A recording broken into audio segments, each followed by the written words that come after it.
Ey Sharof. Qanday bunday ahvolga tushib qolding? Nima bo'ldi senga? Yine yeri bo'ldi. Rahkesan qalas. Sani hurmatingni qilib 50 gram ichdim. Sani hurmatingni qilib 100 gram ichdim. Sani hurmatingni qilib bir butilka aroq ichdim. Mana oqibat. Ya hurmatlaringga sana. Qani hurmatim bo'lsa 50 ming ber bir butilka aroq olay.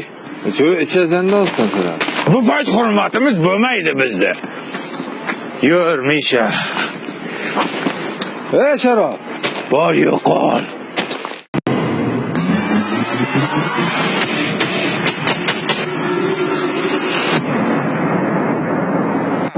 Oqqani chiqan?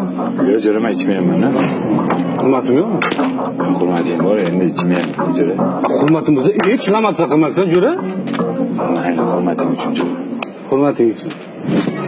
Sharof, men 50 yoqqan. Yo, jo'rama ichmayman.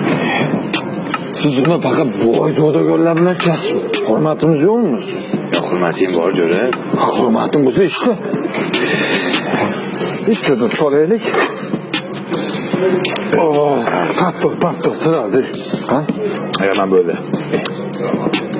Böyle oldu hurmat yok.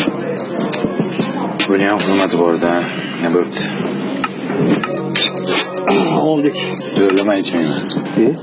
Bular bilan ichsan-ku. Mani hurmatim yo'qmi?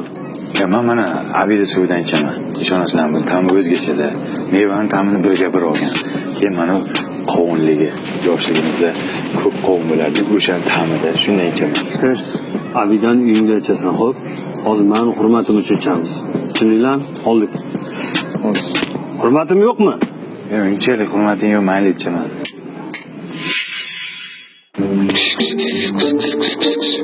Ey Sharof. Qanday bunday ahvolga tushib qolding? Nima bo'ldi senga?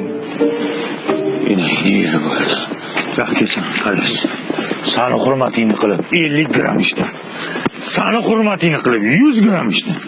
Sani hurmatingni qilib bir butilka aroq ichdim. Mana oqibat. Ya hurmatlaring